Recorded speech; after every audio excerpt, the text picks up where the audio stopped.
வணக்கம் நண்பர்களே, நாம் இந்த வீடியோவில் பார்க்க போகிறது இந்தியன் பாலிட்டினுடைய குரூப் 1 கொஷின்ஸ் வந்து பார்க்க போகிறோம். இப்போ பார்த்தோன்னா டிஎன்பிஎஸ்சியினுடைய சிலபஸில் எந்த டாப்பிக்லேருந்து எவ்வளோ கொஷின் கேட்போம் அப்படிங்கிற சொல்லிட்டாங்க. இதுக்கு முன்னாடி நான் வீடியோ போட்டப்போ சொல்லியிருப்பேன், இந்தியன் பாலிட்டியில் தான் நம்பர் ஆஃப் கொஷின் அதிகமாக இருக்கும்னு. ஏன்னா லாஸ்ட் 4 இயர்ஸ் கொஷினை ஸ்ப்ளிட் பண்ணும்போது நமக்கு 15லேருந்து 16, 17 அந்த ரேஞ்சில் கொஷின்ஸ் இருக்கும். ஸோ இப்போ இவங்க 15 கொஷின் அப்படின்னு சொல்லி குரூப் 2 அண்டு குரூப் 4 இதை சொல்லிட்டாங்க. குரூப் 1ல எவ்வளோன்னு முன்னாடி அதையும் சொல்லிட்டாங்க. 40 கொஸ்டின் கேட்க போகிறாங்க, ஒரே சப்ஜெக்ட்லேருந்து 40 கொஸ்டின். ஆனால் இது வரைக்கும் குரூப் 1ல நமக்கு 40 கேட்டிருக்காங்கன்னா கேட்கல. லாஸ்ட் இப்போ நடந்த 2024 நடந்த குரூப் 1ல 25 கொஸ்டின். இதுக்கு முன்னாடி நம்ம 22ல் நடந்தது, 2020ல் நடந்த எக்ஸாம்பிள் பார்த்தோன்னா 28 கொஸ்டின். அதுக்கு முன்னாடி 26.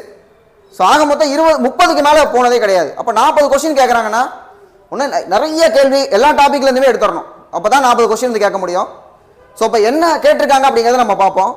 எப்போவுமே நம்ம ப்ரிப்பரேஷனில் முதல்ல படிக்கணும்னா பாலிட்டி தான் ஆரம்பிப்போம்.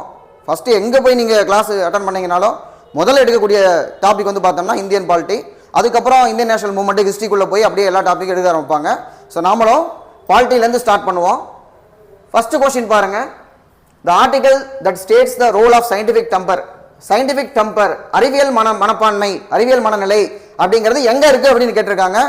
நமக்கு அடிப்படை கடமைகள்ல இருக்கு இந்த அறிவியல் மனப்பான்மை. ஆர்டிகல் 51A சப்கிளாஸ் Hல இருக்கும். H ஃபார் ஹியூமனிசம் பார்ப்போம். சயின்டிஃபிக் டெம்பர் அண்ட் ஹியூமனிசம் அப்படிங்கிறது இருக்கக்கூடியது. இது நமக்கு தெரியலைனாலும் இதை ஈஸியாக ஆன்சர் பண்ணலாம். 35 அப்படிங்கிறது, 32ங்கிறது, 14ங்கிறது இது எல்லாமே ஃபண்டமெண்டல் ரைட்ஸ்ல வரக்கூடியது. ஏன்னா அது பகுதி 3 ஆர்டிகல் 12லேருந்து 35 வரைக்கும் இருக்கக்கூடியது. 51A அப்படிங்கிறது பார்ட் 4A. இதுக்காக தனியாக ஒரு பகுதியை போட்டு சர்தார் சுரன் சிங் தலைமையில் ஒரு கமிட்டி போட்டாங்க. அந்த கமிட்டியோட ரெக்கமெண்டேஷன் படி 42nd அமெண்ட்மெண்ட் 42வது சட்ட திருத்தம் 1976 இதில் தான் அடிப்படை கடமைகள் இந்திய அரசியலமைப்பில் சேர்த்துக் கொள்ளப்பட்டது. அப்போ 10 கடமைகள் சேர்த்தாங்க.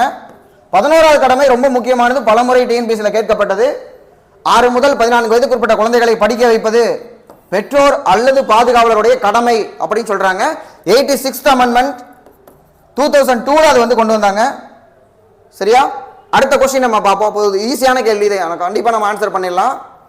ஊழலை எதிர்த்து போராட பின்வரும் நடவடிக்கைகளில் இந்திய அரசால் எடுக்கப்பட்டது எது எவை அப்படின்னு கேட்கறாங்க. ஊழலை எதிர்த்து போராடுறதுக்காக என்ன பண்ணிருக்கோம்னு கேட்கறாங்க. இது ஒரு ஜெனரலான கொஸ்டின். இந்த பிரிவென்ஷன் ஆஃப் கரப்ஷன் அப்படின்னு நமக்கு ஒரு டாபிக் இருக்கு. கரப்ஷனை பொறுத்த வரைக்கும் பிரிவென்ஷன் ஆஃப் கரப்ஷன் ஆக்ட் அப்படிங்கிறது 1988 கொண்டு வரப்பட்டது.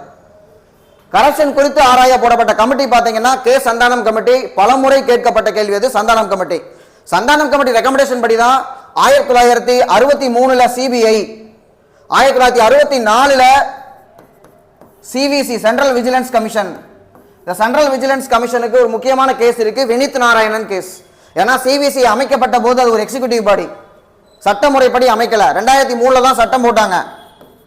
அதுக்கு காரணம் வினித் நாராயணன் கேஸ். அந்த வினித் நாராயணன் கேஸ் குரூப் 1ல மெயின்ஸ்ல கேட்ட கேள்வி அது. சரியா? சுத்தி இதுல தான் கேள்வி கேட்டுட்டு இருப்பாங்க. இந்த கேள்வி பாருங்க, ரொம்ப ஈஸியா ஆன்சர் பண்ணக்கூடியதான். எதெல்லாம் கொண்டு வந்தாங்கன்னா நேரடி பண பரிமாற்றம். கையில காசை கொடுத்தா தானே ஊழல் வரும். நேரடியா அக்கௌண்ட்லயே பணத்தை போட்டோம்னா பிரச்சனை கிடையாது. அடுத்து பொது கொள்முதலில் இ டெண்டர் விட்டோம்னா டிரான்ஸ்பரண்டா இருக்கு, எல்லாத்துக்கும் தெரியும். அப்ப அதுலயும் ஊழல் வர்றதுக்கு வாய்ப்பு கிடையாது. அடுத்து குரூப் சி பதவிக்கான ஆட்சேர்ப்புக்கான நேர்காணல். எங்க இன்டர்வியூ இருக்கோ அந்த இடத்துல கொஞ்சம் பிரச்சனை இருக்கும், அதனால நேர்காணலை அவாய்ட் பண்ணது, டிஸ்கண்டினியூஷன் ஆஃப் த இன்டர்வியூ, அதுவும் ஒரு ஊழலை ஒழிக்கிறதுக்காக இவங்க கொண்டு வந்து எடுத்துக்கலாம். அப்ப எல்லாமே கரெக்ட், ஆல் ஆர் கரெக்ட். 1 2 3 ஈஸியா ஆன்சர் பண்ணிடலாம் இந்த கொஸ்டினை. அடுத்து பாருங்க, மாநில தகவல் ஆணையம். அழகா சிலபஸ் இருக்கு, சிலபஸ் படியே கேட்டிருக்காங்க. மாநில தகவல் ஆணையம் சிலபஸ்லயே இருக்கும். மாநில தகவல் ஆணையம் பற்றிய கீழ்கண்ட கூற்றுகளை கவனி, தவறானவற்றை கண்டறிகன்னு கேட்டிருக்காங்க. எது தவறுன்னு நம்ம சொல்லணும். ஆணையம் ஒரு தலைமை ஆணையர் மற்றும் 5க்கு மிகாமல் தகவல் ஆணையர்களை கொண்டிருக்க வேண்டும். இது வந்து 10க்கு மிகாமல். சரியா? உதாரணத்துக்கு தமிழ்நாடே பாத்தீங்கன்னா ஒரு தலைமை ஆணையர் மற்றும் 6 தகவல் ஆணையர்களை கொண்டுள்ளது. சரியா? மாநில தகவல் ஆணையர்கள் பணியில் அமர்த்தப்பட்ட பிறகு மீண்டும் மறுநியமனத்திற்கு தகுதியுடையோர் அல்ல. ரீஅப்பாயிண்ட் பண்ண முடியுமா? ஒரு டென்யூர் பார்த்ததுக்கு அப்புறம் ரீஅப்பாயிண்ட் பண்ண முடியுமானா இவங்களுக்கு 3 ஆண்டுகள் அல்லது 65 வயசு, திரும்ப ரீஅப்பாயின்மெண்ட் பண்ண முடியாது. அப்ப இது சரி, இது வந்து தவறானது. ஒன்னு வந்து தவறானது கண்டுபிடிச்சிருக்கிறோம். அடுத்து மாநில தகவல் ஆணையரை ஆளுநர் பதவி நீக்கம் செய்ய முடியும். ஆளுநர் தான் பதவி நீக்கம் செய்வாரு. இது சரியான ஒண்ணு. அடுத்து பாருங்க, மாநில தகவல் ஆணையத்துக்கு ஆணையர்களை பரிந்துரைக்கும் குழுனா இந்த கமிஷன் எல்லாமே போத் கான்ஸ்டிடியூஷன் பாடி, நான் கான்ஸ்டிடியூஷன் பாடி, இந்த 2 கேட்டகரியில மோஸ்ட் ஆஃப் த நான் கான்ஸ்டிடியூஷன் பாடிக்கு ஒரு கமிட்டி குரூப் ஆஃப் பீப்புள் தான் ரெக்கமெண்ட் பண்ணணும். அதுல எதிர்க்கட்சி தலைவர் கண்டிப்பா இருப்பார். இப்போ முதலமைச்சர் அங்க மத்தியத்துக்குன்னா பிரதம அமைச்சர் இருப்பார், இவங்க கண்டிப்பா இருக்கக்கூடியவங்க. அது இல்லாம சில கமிஷன்ல ஹைகோர்ட் ஜட்ஜஸ் வருவாங்க, சுப்ரீம் கோர்ட் ஜட்ஜஸ் வருவாங்க, இந்த மாதிரியான இது இருக்கும். இதுல பாத்தீங்கன்னா உயர்நீதிமன்ற தலைமை நீதிபதியும் ஒரு உறுப்பினர் கொடுத்திருக்காங்க, கிடையாது. மாநில தகவல் ஆணையத்தை பொறுத்த வரைக்கும் முதலமைச்சர், அவர் சொல்ற ஒரு அமைச்சர், எதிர்க்கட்சி தலைவர், இவங்க 3 பேர் தான் ரெக்கமெண்ட் கொடுப்பாங்க. அப்ப இது தவறு. அப்ப 1, 4 தவறு அப்படிங்கிறது எங்கன்னு பாத்தீங்கன்னா ஆன்சர் சில நமக்கு இருக்கக்கூடியது இன்கரெக்ட் ஸ்டேட்மெண்ட். அடுத்த கொஸ்டின் பாருங்க, இதுவும் சிலபஸ் இருக்கு. State human rights commission. Human rights கமிஷனை பொறுத்த வரைக்கும் ப்ரொடெக்ஷன் ஆஃப் ஹியூமன் ரைட்ஸ் அப்படின்னு சொல்லி ஆக்ட் இருக்கு. 1993 கொண்டு வந்தாங்க. இந்த ஆக்ட் படி 93லயே தேசிய மனித உரிமை ஆணையம் அமைக்கப்பட்டது, NHRCன்னு சொல்லுவோம். மாநில மனித உரிமை ஆணையத்தை பொறுத்த வரைக்கும் 1997 ஏப்ரல் மாதம் 17ஆம் தேதி அமைக்கப்பட்டது. சரியா? என்ன கொஸ்டின் பாருங்க, state human rights commission enquires into violation of human rights related to list enumerated in. இந்த கேள்வி பாருங்க, ரொம்ப ஈஸியா இருக்கிற மாதிரி தெரியுது. ஆனா நமக்கு ஒரு சந்தேகம் வரும். மாநில மனித உரிமை ஆணையம் இருக்கு, அப்ப அது எந்த பட்டியலை டீல் பண்ணோம்? மாநில பட்டியலா இல்ல பொது பட்டியல் வருமானு? கண்டிப்பா ஒன்றிய பட்டியல் வராதுன்னு நமக்கு தெரியும். சரியா? ஏன்னா ஒன்றிய பட்டியல்னா தேசிய மனித உரிமை ஆணையம் அவங்க பாத்துக்குவாங்க. மாநில பட்டியல் கன்ஃபார்மா வரும். பொதுப்பட்டியல் வருதா அப்படின்னு கேட்டா பொதுப்பட்டியல் வருது. அப்ப பொதுப்பட்டியல் மற்றும் மாநில பட்டியல் இது ரெண்டுலயுமே என்ன பண்ணலாம்? மனித உரிமை மீறலை விசாரிக்க முடியும். சரியா? அடுத்த கொஸ்டின் பாருங்க. அடுத்து ஆர்டிகல் கேட்டிருக்காங்க. ஆர்டிகல் 124C, 125, 126, 130 இது எல்லாமே சுப்ரீம் கோர்ட் சம்பந்தப்பட்டது. உச்சநீதிமன்றம் 124 அப்படிங்கிறது சுப்ரீம் கோர்ட் சம்பந்தப்பட்டது. Power of the parliament to make law, supreme court தொடர்பாக பார்லிமெண்ட் லா மேக் பண்ண 124C. அடுத்து 125 பாருங்க. 125 வந்து salary, supreme court judges, chief ஜட்ஜஸ்க்கு எவ்வளவு சேலரிங்கிறத 25 சொல்லக்கூடியது. 126 பாத்தீங்கன்னா appointment of acting chief justice. சரியா? Acting chief justice 126. 130 seat of the supreme court. உச்சநீதிமன்றத்தோட சீட் எங்க இருக்குன்னா டெல்லியில இருக்கு. ஆனால் தலைமை நீதிபதி பிரசிடென்ட் முன்னனுமதியோட டெல்லியில இருக்கிறத எங்க வேணாலும் கிளைகள் ஆரம்பிக்கலாம், இல்ல இடத்தையும் மாத்திக்கலாம் அப்படின்னு 130 வந்து சொல்லுது. அடுத்த கொஸ்டின் பாருங்க. பின்வரும் ஆணையங்களை அதன் அமைப்பின் காலவரிசைப்படி ஒழுங்கமைக்கவும் கேட்டிருக்காங்க. இந்த ஆணையங்கள்ல சர்க்காரியா கமிஷன் பார்த்தோம்னா 1983 அமைக்கப்பட்டது. ஏன்னா 1980 வந்து நமக்கு காங்கிரஸ் கவர்மெண்ட் இந்திரா காந்தி அம்மா தலைமையில திரும்பவும் அமையும். அதுக்கு முன்னாடி 77 மாநில அரசுகளை மொரார்ஜி தேசாய் தலைமையில் அமைந்த அரசாங்கம் கலைச்சு விட்டுருப்பாங்க. அவங்க கலைச்ச மாதிரியே இவங்களும் கலைச்சு விடுவாங்க. மாத்தி மாத்தி 356 போட்டு கலைச்சு விளையாண்டுகிட்டு இருக்கிறதுனால என்னப்பா இப்படி இருக்கு அப்படின்னு சொல்லி ஆராய்வதற்காக போட்டதுதான் சர்க்காரிய கமிஷன். மத்திய மாநில உறவுகள் குறித்து ஆராய போடப்பட்டது 83. பூஞ்சே கமிஷன் பாத்தீங்கன்னா 2007, இதுவும் மத்திய மாநில உறவுகள் குறித்து ஆராய போடப்பட்டது, கடைசியா போட்டது. Rajamannar central state relation 1969 DMK government, அப்ப இருந்த டிஎம்கே கவர்மெண்ட் போட்டதான் ராஜமன்னார் குழு. அடுத்து ஃபர்ஸ்ட் ஏஆர்சி, முதல் நிர்வாக சீர்திருத்த ஆணையம் அப்படிங்கிறது பார்த்தோம்னா 1966 மொரார்ஜி தேசாய் அவங்களுடைய தலைமையில போடப்பட்டது ஃபர்ஸ்ட் ஏஆர்சி. செகண்ட் ஏஆர்சி, இரண்டாவது நிர்வாக சீர்திருத்த ஆணையம் இதுல கொடுக்கல. 2005 வீரப்ப மொய்லி அவர் தலைமையில செகண்ட் ஏஆர்சி போடப்பட்டது. சரியா? அப்ப இதை வச்சே நமக்கான இது ஆன்சர் போடலாம். ஃபர்ஸ்ட் எது வரும்னு பாத்தீங்கன்னா ஃபர்ஸ்ட் ஏஆர்சி தான் வரும். அப்போ ஆன்சர் வந்து பி, முதல் நிர்வாக சீர்திருத்த ஆணையம். அடுத்து 69 ராஜமன்னார், 83 சர்க்காரியா கமிஷன், பூஞ்சி கமிஷன் 2007 போடப்பட்டது. எல்லாமே சென்ட்ரல் ஸ்டேட் ரிலேஷன் தொடர்பானது. அடுத்தது பாருங்க, the article which is not related to CM, முதலமைச்சர் தொடர்பில்லாத ஆர்டிகல் எதுன்னு கேட்கறாங்க. ஆர்டிகல் 165 யாரை பத்தி சொல்லுதுன்னா அட்வொகேட் ஜெனரல் ஆஃப் ஸ்டேட். அங்க வந்து 76 அட்டார்னி ஜெனரல். இப்ப நான் எப்படி இதை ஞாபகம் வச்சுக்கோன்னா 76ல 1 குறைச்சிட்டோம்னா 1 6ன்னு பிரிச்சிருவோம். 1 6ன்னு பிரிச்சிருவோம். இதுல 1 ரெடியூஸ் பண்ணிக்கிட்டோம்னா நமக்கு 5 வரும். 165 எல்லா ஆர்டிகலுமே பொருந்தும். இப்ப 163னா கரஸ்பாண்டன்ஸ் டு பிரைம் மினிஸ்டருக்கு என்ன ஆர்டிகல் வரும்? 74ல என்ன இருக்கோ அது அப்படியே 163ல இருக்கும். 74ல என்ன இருக்கும்?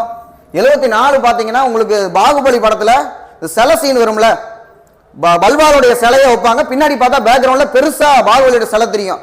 அதே மாதிரி தான் ஆர்டிகல் 74 எப்படிப்பட்டதுன்னா ஆர்டிகல் 53ல அவங்க சொல்லுவாங்க யூனியனுடைய அனைத்து நிர்வாக அதிகாரங்களும் பிரசிடென்ட்டே இருக்கு அப்படிம்பாங்க. அப்ப பிரசிடென்ட் பார்த்தோம்னா பல்வாலோட சிலை மாதிரி.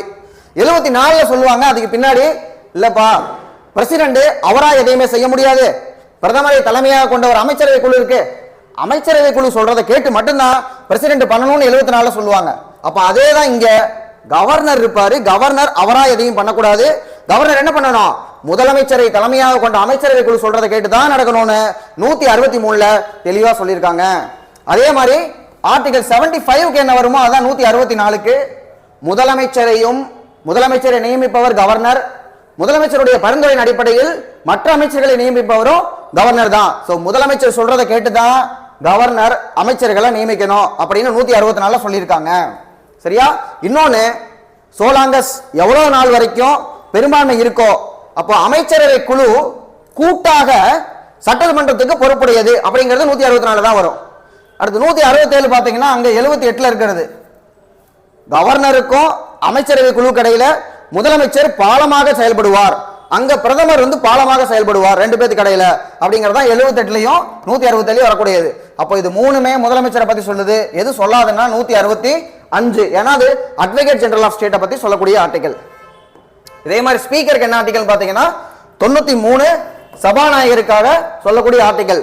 76 பார்த்தோம்னா attorney general, controller, auditor general 148ல இருந்து 151 வரைக்கும் சொல்லக்கூடியது. அடுத்து பாராளுமன்றம் என்னும் சொல் பேசு என்று பொருளடங்கிய பார்லே. பார்லே அப்படிங்கிறது எந்த மொழி வார்த்தைன்னு கேட்டிருக்காங்க. நமக்கு பெரும்பாலும் என்னன்னா கிரீக்கா, லத்தீனா இல்ல பிரெஞ்சு, அது மூணுக்குள்ள தான் வரும். அதிகமான வேர்ட்ஸ் கிரீக், லத்தீன் இருக்கும். நான் யூஸ்வலா என்னன்னா லத்தீன்ல வரக்கூடியதான் லட்டுன்னு ஞாபகம் வச்சுக்குவேன், கிரீக்னா கிரேக்கம் அப்படின்னு சொல்லி ஞாபகம் வச்சுட்டு நிறைய மனப்பாடம் பண்ணி வச்சிருப்பேன். ஒரு லிஸ்ட் உங்களுக்கு தனியா தரேன் நான், எதெல்லாம் லத்தீன் வேர்டு எதெல்லாம் கிரீக் வேர்டுன்னு சொல்லிட்டு. இது பார்லிமெண்ட் அப்படிங்கிறது பிரெஞ்சு வேர்டு. சரியா? பார்லிமெண்ட் அப்படிங்கிறது பிரெஞ்சு வேர்டு. இந்திய ஜனாதிபதி நேர்முக தேர்தல் மூலம் தேர்ந்தெடுக்கப்படுகிறார். The President of India is elected by the system of direct election. அதாவது நமக்கு பொதுவா ஒன்று சொல்லுவோம், மக்களாட்சி நாடு கண்டிப்பாக குடியரசு நாடா இருக்க வேண்டுமான்னு கேட்போம். நம்மளுடைய பிரியாம்பிள்ல வரும். பிரியாம்பிள்ல இந்தியாவுக்கு 5 அடைமொழி கொடுத்திருக்காங்க, 5 அட்ஜெக்டிவ்ஸ். என்ன அப்படின்னு பாத்தீங்கன்னா sovereign, socialist, secular, democratic, republic. சரியா? இதுல இறையாண்மை கொண்ட அப்படின்னா இறையாண்மைனா தனக்கே உரிய அதிகாரம், சமதர்மம் அப்படின்னா பொது உடைமை கொள்கை, சமயச்சார்பின்மைனா அரசுக்கு எந்த மதமும் கிடையாது, மக்கள் எந்த மதத்தை வேணாலும் பின்பற்றலாம். அடுத்து இருக்கக்கூடியது மக்களாட்சியும் குடியரசும். மக்களாட்சியும் குடியரசும் ஒன்னா தான் இருக்கணுமான்னு கேட்டா கிடையாது. இந்தியாவை பொறுத்த வரைக்கும் இந்தியா மக்களாட்சி குடியரசு. இதே இங்கிலாந்து எடுத்தீங்கன்னா இங்கிலாந்துல மக்களாட்சி இருக்கு, ஆனா குடியரசு இருக்கானா கிடையாது. அங்க அரசரோ அரசியாரோ இருப்பாங்க. நமக்கு அரசரோ அரசியாரோ இருப்பாங்கன்னா கிடையாது. நம்மளை பொறுத்த வரைக்கும் பிரசிடென்ட் இப்ப யார் இருப்பாங்க? திரௌபதி முர்மு இருக்காங்கன்னா அவங்களுக்கு அடுத்து நம்ம ஒரு பிரசிடென்ட் தேர்ந்தெடுப்போம், அவங்களுடைய சந்ததிகள் வரமாட்டாங்க. ஆனா இங்கிலாந்துல அப்படி கிடையாது. அப்போ தேர்ந்தெடுக்கிறோம் அப்படின்னா ரிபப்ளிக் அப்படிங்கிறதுக்கான அர்த்தமே அதுதான். ரிபப்ளிக்னா 2 டெஃபினிஷன் சொல்றாங்க. ஒன்னு, head of the state is selected by the people. அரசின் தலைவர் மக்களால் தேர்ந்தெடுக்கப்படுகிறார். மக்களில் யார் வேண்டுமானாலும் அரசுடைய தலைவராக ஆகலாம். அப்ப தேர்ந்தெடுக்கப்படுகிறாங்கன்னா தேர்தலுக்கு 2 முறை, ஒன்னு நேரடி தேர்தல், மறைமுக தேர்தல். இந்தியாவை பொறுத்த வரைக்கும் பிரசிடென்ட் எலெக்ஷனுக்கு நம்ம இன்டைரக்ட் எலெக்ஷன், மறைமுக தேர்தல் தான் வச்சிருக்கிறோம். இதே அமெரிக்கானா நேரடி தேர்தல். நம்ம சும்மா பேருக்கு தானே பிரசிடென்ட் வச்சிருக்கோம், அதுக்கு எதுக்கு நேரடி தேர்தல்? அதனால நம்ம மறைமுக தேர்தல் வச்சிருக்கோம். அப்ப இது தப்பு. அடுத்தது என்ன சொல்றாங்கன்னா, the president of India is nominal head of the state. பெயரளவு தலைவர் அப்படிங்கற சொல்லிட்டாங்க. எப்படி பெயரளவு தலைவர்னு சொல்றீங்க? ஆர்டிகல் 53ல யூனியனுடைய அனைத்து நிர்வாக அதிகாரங்களும் பிரசிடென்ட் இருக்கு.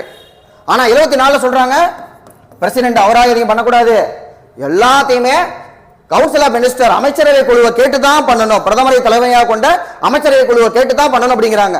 எங்கெல்லாம் பிரசிடென்ட்டுடைய விருப்ப அதிகாரம், இப்ப during the pleasure of the president வரும், குடியரசுத் தலைவர் விரும்பும் முறைனா அவருக்கு விரும்பும் முறை கிடையாது, பிரைம் மினிஸ்டர் அண்ட் அமைச்சரவை குழு விரும்பும் முறை, அவங்களுடைய விருப்பம் தான் அந்த விருப்பம் அப்படிங்கிறதே வச்சிருக்காங்க.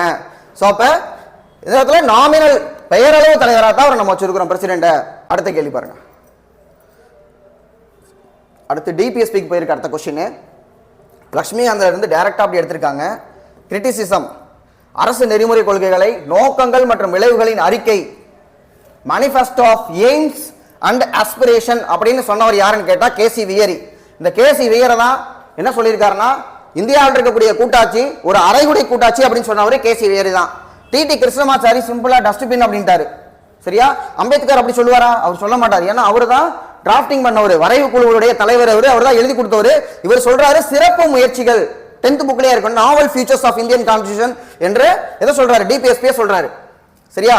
அடுத்து பாருங்க, இன்னொருத்தர் இருப்பார் நசீருதீன் அப்படின்னு சொல்லுவாரு. நசீருதீனுடைய கருத்து கொடுத்துருப்பாங்க. நசீர் என்ன சொல்லுவார்னா, டிபிஎஸ்பிங்கிறது வேற ஒண்ணுமே கிடையாது, நியூ இயர் ரெசல்யூஷன், புத்தாண்டுக்கு நம்ம எடுக்கக்கூடிய உறுதிமொழி மாதிரி. புத்தாண்டு உறுதிமொழி என்ன பண்ணுவோம்? ஜனவரி 1ஆம் தேதி எடுப்போம், ஜனவரி 2ஆம் தேதி அதை நம்ம மீறிடுவோம் அப்படின்னு நசருதீன் சொல்றாரு. அடுத்த கொஸ்டின் பாருங்க. அடிப்படை கடமைகள் பற்றி, அடிப்படை கடமையில ஏற்கனவே ஒரு கேள்வி கேட்டாங்க, ரொம்ப சின்ன டாபிக், ரெண்டாவது 2 கேள்வி அதை தடவை கேட்டிருக்காங்க. அடிப்படை கடமைகள் பற்றிய கூற்றுகளை கருதுக. தவறான கூற்று எது தவறுன்னு கேட்கறாங்க. வரிகளை செலுத்துதல், paying of tax. Swaran Singh recommend பண்ணாரு, பட் நம்ம எடுத்துக்கல. 10 கடமையில அது கிடையாது, பேயிங் ஆஃப் டாக்ஸஸ் கிடையாது. பொது சொத்துக்களை பாதுகாத்தல், பப்ளிக் ப்ராப்பர்ட்டி நம்ம வந்து டேமேஜ் பண்ணிடக்கூடாது. அடுத்து இந்தியாவின் வளமான பாரம்பரியத்தை பேணி காத்தல், அதுவும் இருக்கு, ஹெரிடேஜ். தேர்தல்களில் வாக்களித்தல், ஓட்டு போடணும் அப்படிங்கிறது நமக்கு கடமை, அடிப்படை கடமை கிடையாது. சரியா? ஆனால் அது நம்மளுடைய ஜனநாயக கடமை, அதுக்காக ஓட்டு போடாம இருக்கக்கூடாது. சரியா? அப்போ 1, 4 இது ரெண்டுமே வந்து தவறான கொடுத்து. அடுத்த கொஸ்டின் பார்த்தோம்னா, இந்திய அரசியலமைப்பின் அடிப்படை கட்டமைப்புடன் தொடர்பில்லாத வழக்கினை கண்டறிக. அடிப்படை கட்டமைப்பு அப்படிங்கிறது ஜுடிஷியல் இன்னோவேஷன் அப்படிம்பாங்க. நம்ம இந்திய நீதித்துறையினுடைய கண்டுபிடிப்பு. அடிப்படை கட்டமைப்பு, டாக்ட்ரின் ஆஃப் பேசிக் ஸ்ட்ரக்சர் அப்படிங்கிறது எந்த கேஸ்ல வந்துச்சுன்னு பாத்தீங்கன்னா கேசவானந்த பாரதி கேஸ். அதுக்கு முன்னாடி 1967 கோலக்நாத் கேஸ். கோலக்நாத் கேஸ்ல என்ன சொல்றாங்கன்னா, பகுதி 3 அதாவது பார்ட் 3 ஃபண்டமெண்டல் ரைட்ஸ் இருக்கும். ஃபண்டமெண்டல் ரைட்ஸ்ல ஆர்டிகல் 13 இருக்கு. இந்த 13 சொல்லுது, அரசியலமைப்பினுடைய பகுதி 3ஐ எந்த ஒரு சட்டமும் மீறக்கூடாது. நம்ம ஒரு சட்டம் ஏற்றோம்னா பார்ட் 3 வயலேட் பண்ணக்கூடாது. பார்ட் 3ல ஃபண்டமெண்டல் ரைட்ஸ் இருக்கு. அப்போ பார்ட் 3 அப்படிங்கிறது புனிதமானது, இட் இஸ் சாக்ரோசாங்க்ட், அதை மீறக்கூடாது அப்படிங்கிறாங்க. அப்படின்னா அரசியலமைப்பை திருத்த முடியாதா? திருத்த முடியாது அப்படின்னு கோலக்நாத் கேஸ்ல சொல்றாங்க. அது புனிதமானது, நீங்க திருத்தக்கூடாது அப்படிங்கிறாங்க. பார்ட் 3 தொடவே கூடாது அப்படிங்கிறாங்க. சோ இப்போ இதுக்கு ரிவெஞ்ச் எடுக்கிற மாதிரி என்ன பண்றாங்கன்னா, பார்லிமெண்ட்ல ஒரு அமெண்ட்மெண்ட் கொடுக்குறாங்க, 24th அமெண்ட்மெண்ட். இந்த 24th அமெண்ட்மெண்ட் என்ன சொல்றாங்கன்னா, parliament can amend any part of the constitution. பாராளுமன்றம் அரசியலமைப்பினுடைய எந்த பகுதியையும் திருத்தும், பகுதி 3 உட்பட அப்படிங்கிறாங்க. பார்லிமெண்டே இப்படி சொல்லிட்டாங்களே. இது நடந்தது 1971. சரியா? அப்ப இந்திரா காந்தி அம்மா கவர்மெண்ட். பார்லிமெண்ட் இப்படி சொன்னோடனே சுப்ரீம் கோர்ட்டுக்கு வேற வழி இல்ல, சரி திருத்திக்கோங்க அப்படின்ட்டாங்க. திருத்திக்கங்க அப்படின்னு சொன்னோடனே 1973 அது கேஸா போகுது, கேசவானந்த பாரதி கேஸ். இதுல சொல்றாங்கன்னா, நீங்க பகுதி 3 திருத்துங்க, தப்பு இல்லை, ஆனால் அடிப்படை கட்டமைப்பை மீறக்கூடாது அப்படின்னு முதல்ல அடிப்படை கட்டமைப்பு தேதி அப்பதான் சொல்றாங்க. அடிப்படை கட்டமைப்புனா என்ன அதை அவங்க சொல்லல. எதெல்லாம் அடிப்படை கட்டமைப்பு அதையும் சொல்லல. நாங்க எதெல்லாம் அடிப்படை கட்டமைப்புன்னு சொல்றோமோ அதெல்லாம் அடிப்படை கட்டமைப்பு. அப்போ அரசியலமைப்பை திருத்தலாமா வேண்டாமான்னு கேட்டா, நீங்க திருத்திக்கங்க, ஆனா அது செல்லுமா செல்லாதான் நாங்க பார்ப்போம் அப்படிங்கிற இடத்துல கேசவானந்த பாரதி கேஸ் 73 முடிக்கிறாங்க. இதுக்கப்புறமா தான் 42nd அமெண்ட்மெண்ட், மினி கான்ஸ்டிடியூஷன் நம்ம சொல்லுவோம், குறு அரசியலமைப்பு. இந்த மினி கான்ஸ்டிடியூஷன் வருது. மினி கான்ஸ்டிடியூஷன்ல அரசியலமைப்பையே இந்த புக்கை ஒதுக்கி வச்சு புதுசா ஒரு புக் எழுதுற மாதிரி இருக்கு மினி கான்ஸ்டிடியூஷன். இப்ப நிறைய விஷயத்தை மாத்திட்டாங்க. அதுல குறிப்பா ஃபண்டமெண்டல் ரைட்ஸ் டிபிஎஸ்பிக்கோ நம்ம பேலன்ஸ் போயிடுச்சு. எது உயர்வானது அப்படின்னு பார்த்தா, இவங்க அடிப்படை உரிமைகளா இல்ல அரசினுடைய வழிநெறி கோட்பாடுகளா அப்படின்னு பார்க்கும்பொழுது அவங்களுடைய டிபிஎஸ்பி தான் உயர்வானது. நமக்கு கொடுத்திருக்க அடிப்படை உரிமைகள் வந்து உயர்வானது இல்ல. அப்ப டிபிஎஸ்பி தான் ஃபண்டமெண்டல் ரைட்ஸ் ஓவர் ரூல் பண்ணும் அப்படிங்கிறாங்க. இது வந்து தவறான ஒண்ணு அப்படின்ட்டு தான் அடுத்தாப்புல மினர்வா மில்ஸ் கேஸ் 1980 சொல்றாங்க, ஒரு வண்டியினுடைய 2 சக்கரம் மாதிரி டிபிஎஸ்பி ஃபண்டமெண்டல் ரைட்ஸும் ஒன்ன வந்து நீங்க வந்து எப்படி வந்து உயர்வாகவும் தாழ்வாகவும் வைக்க முடியும், 2 சமம்னு சொல்லி மினர்வா மில்ஸ் கேஸ்ல வந்து டேலி பண்ணிடுவாங்க. இது வந்து ஆர்டிகல் 31C நடந்த சண்டை. ஆர்டிகல் 31C தான் இந்த சண்டை நடக்கும். ரைட்டா? அப்ப இது மூணுமே எதனுடன் தொடர்புடையதுன்னு பாத்தீங்கன்னா பேசிக் ஸ்ட்ரக்சர் தொடர்புடையது. Golaknath case 67, Kesavananda Bharati case 73, Minerva Mills case 80. இதுக்கப்புறம் 82 ஏகே ராய் கேஸ் எது சம்பந்தமானதுன்னா, ஏகே ராய் கேஸை பொறுத்த வரைக்கும் பிரசிடென்டோடைய ஆர்டினன்ஸ் மேக்கிங் பவர், குடியரசுத் தலைவர் அவசர சட்டம் ஆர்டிகல் 123 அதுல சொல்லியிருக்காங்க. இதே கவர்னர் பாத்தீங்கன்னா 213. இந்த 123 இவர் ஆக்ட் கொண்டு வந்தா அந்த ஜுடிஷியல் ரிவ்யூ பண்ண முடியுமா முடியாதா? பாராளுமன்றம் போட்ட சட்டத்தையே இவங்க கொஸ்டின் பண்ணும் பொழுது குடியரசுத் தலைவர் போடக்கூடிய ஆர்டினன்ஸை வந்து கொஸ்டின் பண்ண முடியாதா என்ன? அப்ப ஜுடிஷியல் ரிவ்யூ பண்ண முடியும்னு சொன்னதான் ஏகே ராய் கேஸ். ஸோ இதுதான் ஆன்சர். அடுத்தது பாருங்க, நமக்கு இது 3 தெரிஞ்சிருக்கும், அதை வச்சு ஏகே ராயை நம்ம ஆன்சர் பண்ணிடலாம். சரியா? ஏன்னா ஏகே ராய் நம்ம படிச்சுட்டு போயிருக்க மாட்டோம், ஆனா Kesavananda Bharati case exam prepare பண்ணா கண்டிப்பா நம்ம படிச்சிருப்போம். அடுத்து என்ன கேட்கறாங்கன்னா, தி ஃபர்ஸ்ட் அமெண்ட்மெண்ட் ஏற்கனவே மெயின்ஸ்ல கேட்டாங்க. ஃபர்ஸ்ட் அமெண்ட்மெண்டோட சிக்னிஃபிகன்ஸ். ஸோ பிரிலிம்ஸ்ல அடிக்கடி கேட்கக்கூடியது, எந்த பாராளுமன்ற எந்த அரசியல் நிர்ணய சபை அரசியலமைப்பை இயற்றியதோ அதே அரசியல் நிர்ணய சபை கான்ஸ்டிடியூஷன் அசெம்பிளியே கொண்டு வந்ததுதான் ஃபர்ஸ்ட் அமெண்ட்மெண்ட். ஏன்னா நம்ம 1949 நவம்பர் 26 இவங்க வேலையை முடிச்சிட்டாங்க. Constitution adopted and it came into force January 26, 1950. ஆனா நமக்கு எலெக்ஷன் நடந்தது 1951 இருந்து 52 வரைக்கும். அப்ப முதல்ல பார்லிமெண்ட் ஒன்று வர்றது 52ல தான். அது வரைக்கும் டெம்பரரி பார்லிமெண்ட் ஆக்ட் பண்ணது கான்ஸ்டிடியூஷன் அசம்பிளி. சோ அந்த கான்ஸ்டிடியூஷன் அசம்பிளியே கொண்டு வந்ததுதான் ஃபர்ஸ்ட் அமெண்ட்மெண்ட். அதுல முக்கியமான 2 பிரச்சனை என்னன்னா, ஒன்னு ரிசர்வேஷன். தமிழ்நாடு ரிசர்வேஷனுடைய பயனீர். பேக்வர்ட் கிளாஸ் ரிசர்வேஷன் தமிழ்நாட்டில் முன்னாடியே கொடுத்துட்டோம். ஏன்னா எவர் சின்ஸ் ஜஸ்டிஸ் பார்ட்டி 1920 வந்ததுக்கு அப்புறம் 21லயே நம்ம ரிசர்வேஷன் எல்லாம் கொண்டு வந்துட்டோம். சரியா? ஆனா இதே நம்ம கான்ஸ்டிடியூஷன் கேம் இன்டு ஃபோர்ஸ் இல்லையா 1950, அப்ப வந்து SC/ST ரிசர்வேஷன் மட்டும் தான் இருக்குது, பேக்வர்ட் கிளாஸ் ரிசர்வேஷன் கிடையாது. அப்ப செண்பகம் துரைராஜன் கேஸ்ல ஒரு கேஸ் போகுது, அதுல பேக்வர்ட் கிளாஸ் ரிசர்வேஷன் கொடுத்தது செல்லாது அப்படிங்கிறாங்க. அதனால தமிழ்நாடே கொந்தளிக்குது பெரியார் தலைமையில. அப்போ ஃபர்ஸ்ட் அமெண்ட்மெண்ட் கொண்டு வரணும் அப்படிங்கிறதுக்காக நம்முடைய காமராஜரே நேருக்கிட்ட ரெக்கமெண்ட் பண்ணி அதை கொண்டு வர வச்சாரு. இன்னொரு ஃபர்ஸ்ட் அமெண்ட்மெண்ட்டுக்கு முக்கியமான காரணம் என்னன்னு பாத்தீங்கன்னா, right to property. Right to property, சொத்துரிமை அப்படின்னு சொல்லி முன்னாடி இருந்தது ஆர்டிகல் 31ல. அப்ப நம்ம அழகா வெட்டி கொண்டு போய் 307 ஒட்டி வச்சிட்டோம். இப்போ வந்து ரைட் டு ப்ராப்பர்ட்டி இருக்கான்னு கேட்டா இருக்குது, but not as a fundamental right. அது ஒரு சாதாரண லீகல் ரைட்டா இருக்கு. 44th அமெண்ட்மெண்ட் 1978ல அதை வந்து மாத்திட்டோம் நம்ம. சரியா? சோ இப்ப ஃபர்ஸ்ட் அமெண்ட்மெண்ட்ல எதெல்லாம் திருத்திருக்கான்னு பார்த்தோம்னா, related to reservation article 15(4). Article 15(4) பொறுத்த வரைக்கும் பொது இட 15 ஜெனரலா என்ன சொல்லுது, பொது இடங்களை வேறுபாடு காட்டக்கூடாது 5 காரணத்துக்காக. அப்ப கல்வி நிறுவனங்களில் இடஒதுக்கீடு கொடுக்கலாமானா கொடுக்கலாங்கிறதுக்காக தான் 15 சப் கிளாஸ் 4. இன்னொன்னு எதுக்கு கொண்டு வந்திருப்போம்னா 16. ஆர்டிகல் 16 உங்களுக்கு தெரியும், எக்ஸாம் ப்ரிப்பேர் பண்றோம்னா அரசு வேலை வாய்ப்பில் வேறுபாடு காட்டக்கூடாது. ஆனா தமிழ்நாட்டில் 69% இடஒதுக்கீடு இருக்கு. நல்லது காரணத்துக்காக தான் நம்ம அதை காட்டுறோம். அந்த வேறுபாடு காலகாலமா இருக்கக்கூடிய இன்ஜஸ்டிஸ்க்காக தான் ரிசர்வேஷன் கொடுக்குறாங்க. சோ அப்ப 16ல சப் கிளாஸ் 4, 15ல சப் கிளாஸ் 4 தான் அதுக்கான ஆன்சர். இந்த இடத்துல நமக்கு 15 மட்டும் தான் இருக்கு, 15 சப் கிளாஸ் 4. அடுத்த क्वेश्चन பாருங்க. Free and compulsory education TNPSC உடைய ஃபேவரட் क्वेश्चन. அடிக்கடி நிறைய எக்ஸாம்ல கேட்டது, many times it repeated. Free and compulsory education to all. 6ல இருந்து 14 வயதுக்கு உட்பட்ட குழந்தைகளுக்கு இலவசம் மற்றும் கட்டாய கல்வி கொடுக்கிறது 86th அமெண்ட்மெண்ட் 2002ல வந்து கொண்டு வரப்பட்டது. 3 இடத்துல திருத்திருப்பாங்க. ஒன்னு ஆர்டிகல் 21A ஃபண்டமெண்டல் ரைட், அதுக்கப்புறமா பாத்தீங்கன்னா ஆர்டிகல் 45A இங்க இருக்கிறத வெட்டி கொண்டு போய் தான் அங்க ஒட்டியிருக்காங்க. இந்த இடத்த காலியா விடக்கூடாதுங்கிறதுக்காக 6 வயசுக்கு முன்னாடி இருக்கக்கூடிய குழந்தைகளுக்கு ஏர்லி சைல்ட்ஹுட் கேர் அப்படிங்கிறது இதுல கொடுத்திருக்காங்க. அடுத்து பார்த்தோம்னா ஆர்டிகல் 51A வந்து ஃபண்டமெண்டல் டியூட்டி 11வது கடமையா சேர்த்தனாங்க. ஏற்கனவே நான் சொன்னேன் நான். சரியா? அடுத்தது பாருங்க, ஏற்கனவே கேட்ட கேள்வி ஒரே क्वेश्चन 2வது கேட்டிருக்காங்க. பிற பிற்படுத்தப்பட்ட வகுப்பினர் ஓபிசி பாதுகாப்பிற்கு என்ன ஆர்டிகல்? ஏற்கனவே 15 சப் கிளாஸ் 4 பார்த்தோமா. இப்ப 15 சப் கிளாஸ் 4 மற்றும் 16 சப் கிளாஸ் 4. 17 வராது, உங்களுக்கு நல்லா தெரியும். ஏன்னா 17 அப்படிங்கிறது சப் கிளாஸ் எல்லாம் கிடையாது. இந்திய அரசியலமைப்புல அடிப்படை உரிமைகள் இருக்கக்கூடிய ஒரே அப்சல்யூட் ரைட் முழுமையானது என்னன்னு பாத்தீங்கன்னா அன்டச்சபிலிட்டி அபாலிஷன், தீண்டாமை ஒழிப்பு. தீண்டாமை ஒழிப்புக்கு 1955ல அன்டச்சபிலிட்டி அஃபென்சஸ் ஆக்ட் போட்டிருப்பாங்க. அதோட பேரை ப்ரொடெக்ஷன் ஆஃப் சிவில் ரைட்ஸ். முன்னாடி நெகட்டிவா இருந்ததை பாசிட்டிவா மாத்திரன்ட்டு PCR அப்படின்னு சொல்லி 1976ல அதோட பேரை மாத்திட்டாங்க. சோ 17 வராது. 19ல நமக்கு இருக்கக்கூடியது என்னன்னு பார்த்தோம்னா சுதந்திரம். 6 வகையான சுதந்திரம் இருக்கு. சப் கிளாஸ் 2 போட்டாங்கன்னா அதுக்கான ரீசனபிள் ரெஸ்ட்ரிக்ஷன். அப்ப அது எங்க பாதுகாப்பு கொடுக்க போகுது? அப்ப இது ரெண்டையும் அடிச்சு விட்டீங்கன்னாவே ஆன்சர் வரும் 15(4), 16(4). 15(4) பொறுத்த வரைக்கும் கல்வி நிறுவனங்கள்ல இடஒதுக்கீடு, 16(4) பொறுத்த வரைக்கும் வேலை வாய்ப்பில் இடஒதுக்கீடு.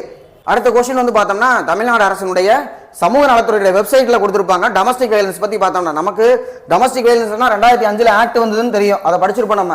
பெண்களுக்காக அப்படின்னு ஒரு டேபிளே போட்டிருப்பாங்க. 1961ல வரதட்சணை ஒழிப்பு, அதுக்கப்புறம் ஈவ்டீசிங், அதுக்கப்புறமா சித்தரித்தல், இந்த மாதிரி எல்லாம் இருக்கும். அதுல 2005ல டொமஸ்டிக் வயலன்ஸ் ரொம்ப முக்கியமானது.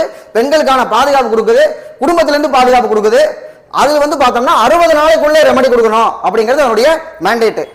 அடுத்து நீதி புனராய்வு அதிகாரம் இதனுடன் தொடர்புடையது அப்படின்னு கேட்கிறாங்க. நீதி புனராய்வு எதனுடன் தொடர்புடையது? அரசியலமைப்பு சார்ந்த விவகாரங்களில் குடியரசுத் தலைவருக்கு அறிவுரை வழங்குதல், அரசியலமைப்புக்கு எதிரான நாடாளுமன்ற கூட்டங்கள் அரசியலமைப்பிற்கு முரணானவே அறிவித்தல். நீதி புனராய்வுனா நமக்கு ஈஸியா நம்ம தெரிஞ்சுக்கலாம். ஆர்டிகல் 13ல இன்டைரக்டா நம்ம ரெஃபர் பண்றோம். ஒரு சட்டம் வந்து நாடாளுமன்றத்துக்கு அதிகாரம் இருக்கு, அதுக்காக அவங்களுக்கு வரம்பற்ற அதிகாரம் இருக்கா? whether the Indian Parliament has sovereignty அப்படின்னு கேட்டா கிடையாது. இந்திய பாராளுமன்றம் என்பது synthesis of parliamentary sovereignty and judicial supremacy அப்படிங்கிறாங்க.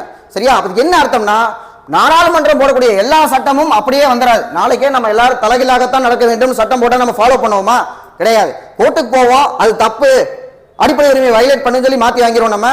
அப்ப நீதி புனராய்வுனா என்னன்னா நாடாளுமன்றம் போடக்கூடிய சட்டங்களை செல்லுமா செல்லாதா அப்படின்னு பார்த்து முரணானவை என அறிவித்தல் தான் ஜுடிஷியல் ரிவ்யூ. அடுத்து எக்ஸ்பான்ஷன். இந்த மாதிரியான ஒரு கேள்வி இப்போ டிஎன்பிசி ட்ரெண்டில் வந்துருச்சு. ஒரு 2லேருந்து 3 கேள்வி கேட்குறாங்க இந்த எக்ஸ்பான்ஷன் கேட்கறது. இதை பொறுத்த வரைக்கும் ஐசிடினா இன்ஃபர்மேஷன் கம்யூனிகேஷன் டெக்னாலஜி நமக்கு தெரியும். அடுத்து நேஷனல் ஜுடிஷியல் டேட்டா கிரிட்னு ஒரு இடத்துல கவர்னன்ஸ் இருக்கு. அப்போ இது தவறான ஒன்று. கேஸ் இன்ஃபர்மேஷன் சிஸ்டம்னு வரணும், சிஸ்டம் சாஃப்ட்வேர் இருக்கும். அப்போ இதை சரின்னு தான் கொடுத்துருக்காங்க அவங்க கீழே. எது தவறானதுன்னு தான் கேட்குறாங்க. 2 மற்றும் 4 வந்து தவறானதான். 2 தவறானது நம்ம சொல்லிட்டோம். அடுத்து 4 ஏன் தவறுன்னு பார்த்தீங்கன்னா 4ல் இருக்கக்கூடியது ரொம்ப மைனூட்டான டெஸ்ட். ஏடிஆர் அப்படின்னா அல்டர்னேட்டிவ் டிஸ்பியூட் ரெட்ரஸல். சரியா? தகராறுகளுக்கெல்லாம் தமிழ்ல எப்படி இதை கண்டுபிடிக்குன்னு தெரியல எனக்கும். இந்த இடத்துல இதை வச்சு தான் நம்ம கண்டுபிடிக்க முடியும். அல்டர்னேட் இருக்கு, இந்த இடத்துல அல்டர்னேட்டிவ் அப்படின்னு வரணும். இதுதான் இதுல பயங்கரமான ட்விஸ்ட். ஸோ 2 and 4 இதுல வந்து தவறானது அப்படின்னு சொல்லி கொடுத்துருக்காங்க. அடுத்து ஒரு ஈஸியான கேள்வி தான். ஹிஸ்டாரிக்கல் பேக்ரவுண்ட்ல இருந்து யூஸ்வலா அதிகமாக கேள்வி வராது. 1, 2 ரேரா ஃபிக்ஸ் ஆகும் இந்த ஏரியாவில். ஆனால் நம்ம என்ன பண்ணியிருப்போம், ஆரம்பிப்போம் கான்ஸ்டியூஷன் படிக்க ஆரம்பிச்சோம்னா ரெகுலேட்டிங் ஆக்ட் 1773 இருந்து அதுக்கப்புறம் இது வந்து என்னது கம்பெனி ரூல் 1858 வரைக்கும் அலகாபாத் 1765 பக்சார் போரோட உடன்படிக்கையாக அலகாபாத் உடன்படிக்கையில் ஆரம்பிச்சு 1858 நவம்பர் 1 அலகாபாத் தர்பார் வரைக்கும் இருக்கக்கூடியதான் கம்பெனி ரூல். அதுக்கப்புறம் 1858 இருந்து இந்தியா சுதந்திரம் வாங்க வரைக்கும் 1947 வரைக்கும் நடக்கிறது கிரவுன் ரூல். இதுல லிஸ்ட் எப்ப கொண்டு வந்தாங்க, லிஸ்ட் சிஸ்டம் எப்ப கொண்டு வந்தாங்கன்னு பாத்தீங்கன்னா மாண்டேகோ செம்ஸ்ஃபோர்டு சீர்திருத்த சட்டம் 1919. ஏன்னா இந்த 1919ல மாகாணத்தில் இரட்டையாட்சி கொண்டு வரப்பட்டது. அப்ப மாகாணத்தில் இரட்டையாட்சினா எதெல்லாம் மாகாணம் பார்ப்பாங்க எதெல்லாம் மத்திய பார்ப்பாங்க, 2 பேருக்கு கிடையாது வாக்கியா தகராறு வரும்ல, பிரிக்கணும்ல. அப்ப 2 லிஸ்டா பிரிச்சது, மாகாணம் பார்க்க வேண்டியதும் மத்திய அரசு பார்க்க வேண்டியது பிரிச்சது 1919 மாண்டேகோ செம்ஸ்ஃபோர்டு 2 அப்படிங்கறதெல்லாம் இதுல வரக்கூடியது. என்னன்னா 19 2 தடவை வந்திருக்குல்ல. மத்தியில் ஈரவை bicameralism in centre, dyarchy in province, மாகாணத்தில் இரட்டையாட்சி. இது ஒரு முக்கியமான ஃபீச்சர், மாண்டேகோ செம்ஸ்ஃபோர்டுடைய முக்கியமான ஃபீச்சர். இன்னொன்னு இந்த மாண்டேகோ செம்ஸ்ஃபோர்ட்ல கொண்டு வரப்பட்ட இரட்டையாட்சியை ஃபீல்டு டெஸ்ட் பண்ணி கொடுத்தது நம்ம தமிழ்நாடு தான். நீதி கட்சி 1920 ஆட்சி அமைச்சு எப்படி போகுதுன்னு ரிவ்யூ பண்ணணும்னா நம்ம தான் இதை வந்து செயல்படுத்தி காட்டணும். ஏன்னா ஒத்துழையாமை இயக்கத்தில் காங்கிரஸ் கட்சி இதை ஏற்கல, வேற எங்கேயுமே நடைமுறைக்கு வரல. சட்டமன்ற உறுப்பினர்களின் தகுதி இழப்பு தொடர்பான தவறான சட்ட உறுப்பு கேட்டிருக்காங்க. 90, 91, 92 இது எல்லாமே அவங்களுடைய தகுதி இழப்பு. நேச்சுரலா அவங்களுடைய பதவி காலம் முடிகிறது, அதுக்கப்புறம் இவங்க ஏதாவது தவறு பண்ணா எக்ஸ்பெல் பண்றது, அந்த மாதிரி 90, 91, 92 வருது. இந்த 89 அப்படிங்கிறது என்னன்னா ஓட்டிங், சட்டசபையில் அவங்க வாக்களிக்கிறதும் குறைந்தபட்ச உறுப்பினர்கள் கோரம் இருக்கிறது. கோரம்னா நமக்கு பார்லிமெண்ட்டுக்கு 100ன்னு பார்ப்போம், அதுதான் இங்க 189ல கொடுத்துருக்காங்க. அப்போ இதுக்கு வந்து எது வரும், 1 மட்டும் வராது, 189 மட்டும் வராது, மற்ற எல்லாமே இதுக்கு வந்துடும். அடுத்தது ஆர்டிகல் கேட்டிருக்காங்க. மாநில சட்டமன்றம் தொடர்பான கீழ்கண்ட இணைகளில் சரியானவற்றை தேர்ந்தெடு. சரியானது என்னன்னு பார்த்தோம்னா மாநிலங்களில் மேலவையை நீக்குதல் அல்லது உருவாக்குதல். மேலவை அப்படிங்கிறது யூஸ்வலா கிடையாது. தமிழ்நாட்டில் 1986 நவம்பர் மாதம் 1ஆம் தேதி நீக்கிட்டாங்க. மேலவை நீக்கப்பட்டது. எம்ஜிஆர் கவர்மெண்ட் இருக்கும்போது அந்த வேலையை பார்த்தாங்க. கடைசியா மேலவை தலைவர் யாருன்னு ஒரு கேள்வி நம்ம பார்த்து வச்சிருப்போம். மாப்போசி, சிலம்பு செல்வர் என்று அழைக்கக்கூடிய மாப்போசி தான் மேலவை கலைக்கப்படும் பொழுது கடைசியா அதனுடைய தலைவர். மேலவை பொறுத்த வரைக்கும் பாராளுமன்றம் அதை உருவாக்கலாம் அல்லது கலைக்கலாம், ரெண்டுமே நீக்கலாம், ரெண்டுமே அவங்களால பண்ண முடியும். It can be created R abolished. ஆனா ஒன்ஸ் கிரியேட்டட் அப்படின்னா அது என்னது, டிசால்வ் மட்டும் பண்ண முடியாது, அப்படியே இருந்துட்டே இருக்கும். வேணுமா வேணாமா நம்ம முடிவு பண்ணலாம், கலைச்சு நம்மளால பண்ண முடியாது. அது 169 என்பது சரியான ஒண்ணுதான். அடுத்தது பாருங்க, மாநில சட்டமன்றங்களின் பதவிக்காலம் 172, அதுவும் சரியான ஒண்ணுதான். ஆளுநரின் சிறப்புரை 174 கொடுத்திருக்கு, இது தவறான ஒண்ணு. ஏன்னா போன இடம் ஆளுநர் வந்து நமக்கு சிறப்புரை ஆற்ற மாட்டேன்னு சொல்லிட்டாரு, அது நியூஸ்ல இருந்தது அவருடைய சிறப்புரை. அடுத்து மசோதாக்களுக்கு ஒப்புதல் பாத்தீங்கன்னா 176 கொடுத்திருக்காங்க, இது வந்து ஆர்டிகல் 200 அப்படிங்கிறது வரும், அதனால இது வந்து தவறான ஒண்ணு. சோ அப்ப 1, 2 மட்டும்தான் கரெக்டான ஒண்ணு. அடுத்த கொஸ்டின் பார்க்கலாம். அடுத்த கொஸ்டின் பாருங்க, அசசன் ரீசன் பேட்டர்ன்ல இருக்கு. நாடாளுமன்றத்தின் இரு அவைகளிலும் உரையாற்றும் சிறப்புரிமை இந்திய தலைமை வழக்கறிஞருக்கு உண்டு. அவர் 2 பக்கமே பேசலாம். அட்டார்னி ஜெனரலுக்கு அதுக்கான ஒரு ஸ்பெஷல் ரைட்ஸ் இருக்கு. நாடாளுமன்ற உறுப்பினர்களை போன்ற இந்திய தலைமை வழக்கறிஞரும் சிறப்பு சலுகைகளும் விலக்குகளையும் பெற்றுள்ளார். அவருக்கு ஸ்பெஷல் பிரிவிலேஜ் எல்லாமே இருக்கு, ரெண்டுமே சரியான ஒண்ணு.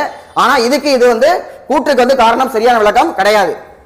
அடுத்தது பாருங்க, அடுத்து ரொம்ப ஈஸியானது. ஏழைகளுக்கு சமநீதி மற்றும் இலவச சட்ட உதவி 42nd அமெண்ட்மெண்ட்ல சேர்த்துக் கொள்ளப்பட்டது. இது ஒரு அமெண்ட்மெண்ட் மூலமா வந்தது. 39A free legal aid.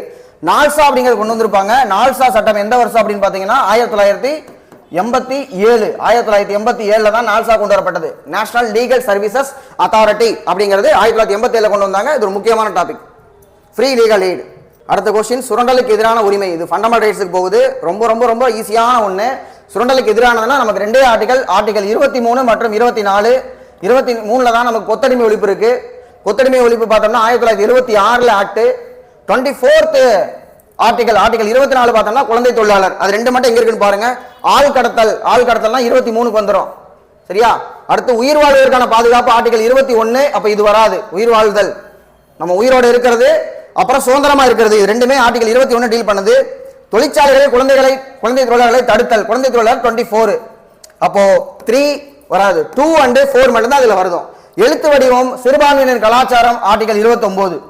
சரியா? நமக்கு தேவை என்னன்னா சுரண்டலுக்கு எதிரானது அப்படின்னா 23 மற்றும் 24 தான் வரக்கூடியது. முகவுரை இந்திய அரசியலமைப்பின் ஒரு பகுதியாகும். முகவுரை இந்திய அரசியலமைப்பில் ஒரு பகுதியாகும் அப்படின்னு சொன்னது 1973 கேசவானந்த பாரதி கேஸ். முகப்புரை ஒரு பகுதி அல்ல அப்படின்னு சொன்னது பார்த்தோம்னா 1960ல வந்த பெருபாரி கேஸ்ல பகுதி அல்ல அப்படின்னாங்க. அதெல்லாம் பகுதி கிடையாதுப்பா, வெறும் அட்டை தான் அப்படின்னு சொன்னது பெருபாரி கேஸ். சோ பெருபாரி கேஸ்க்கு அப்புறமா பார்த்தோம்னா 73ல கேசவானந்த பாரதி கேஸ்ல முகப்புரை ஒரு பகுதி தான் சொல்லிட்டாங்க. ஒரு பகுதி தான் சொன்னா திருத்தலாம் இல்லையா? அரசியலமைப்புடைய எந்த பகுதியும் பாராளுமன்றம் திருத்தலாம். ஆர்டிகல் 368 சொல்லுது. பகுதியா இல்லையாங்கிறதா பிரச்சனையா இருந்தது. பெருபாரியில பகுதி இல்லைன்னாங்க, கேசவானந்த பாரதியில பகுதி தான் சொல்லிட்டாங்க. அப்ப முகவுரை திருத்தப்படலாம் என்பதும் சரியான ஒண்ணு. முகவுரையில் கூறப்பட்டிருக்கும் ஏற்பாடுகள் நீதிமன்றங்கள் மூலம் செயல்படுத்த முடியாது அப்படின்னு சொன்னோம்னா ஆமா, செயல்படுத்த முடியாது. பிரியாம்பிளுக்காக நீங்க கேஸ் போட முடியுமானா கேஸ் போட முடியாது. அது சோர்ஸும் கிடையாது, லிமிடேஷனும் கிடையாது சொல்லியிருப்பாங்க. முகவுரையே அதிகாரத்தின் மூலமும் ஆதாரமும் ஆகும். அதிகாரத்தினுடைய மூலம் யார் அப்படிங்கறதா முகவுரை சொல்லுதே தவிர முகவுரையே அதிகாரத்தினுடைய மூலமும் ஆதாரம் நம்ம சொல்ல முடியாது. ஏன்னா முகவுரை தொடங்கும் போது இந்திய மக்களாகிய நாங்கள், we the people of India அப்படின்னு தொடங்குது. அப்படின்னா என்ன அர்த்தம்? மக்கள் தான் அதிகாரத்தினுடைய மூலம் என்று முகவுரை நமக்கு சொல்கிறதே தவிர முகவுரை தான் அதிகாரத்தினுடைய மூலம் நம்ம சொல்ல முடியாது. அப்ப 4 மட்டும் வராது, மீதி 3ஐயுமே நம்ம ஆன்சர் பண்ணிடலாம். இந்த வருஷம் குரூப் 1ல நமக்கு பாலிட்டியில கேட்ட 25 கொஸ்டின் இதோட முடிஞ்சது. இந்த 25 கொஸ்டினுமே ஓரளவுக்கு நமக்கு ஈஸியான கொஸ்டின். மற்ற டாபிக் கொஞ்சம் ஒரு மாதிரி மாடரேட்டா இருந்தது. கட் ஆஃப் கிட்டத்தட்ட 140க்கு மேல நமக்கு போயிடுச்சு. சரியா? சோ இப்ப வரக்கூடிய குரூப் 1க்குமே நம்ம என்ன ஸ்ட்ராட்டஜிஸ் பண்ணணும்? 40 கொஸ்டின் இருக்கு. அப்ப முதல்ல நம்ம ப்ரிஃபரன்ஸ் கொடுக்க வேண்டியது இந்தியன் பாலிட்டி. அதுக்கப்புறமா நம்முடைய தமிழ்நாடு கலாச்சாரம், வரலாறு, பண்பாடு டாபிக் இருக்கு இல்லையா, அந்த டாபிக் நம்ம ப்ரிஃபரன்ஸ் கொடுக்கணும். இது ஹிஸ்டரி. இதை மட்டும் படிச்சுட்டாவே போதும், கிட்டத்தட்ட நமக்கு குரூப் 1உடைய முக்கால்வாசி சிலபஸ் நமக்கு கவர் ஆயிரும். ஸோ அடுத்த வீடியோல நம்ம தொடர்ந்து இன்னமும் கொஸ்டின்ஸ் பார்க்கலாம். ரெகுலரா நான் கொஸ்டின்ஸ் அப்டேட் பண்றேன். வேற ஏதாவது உங்களுக்கு டவுட் இருந்ததுன்னா கமெண்ட்ல போடுங்க. தேங்க்யூ.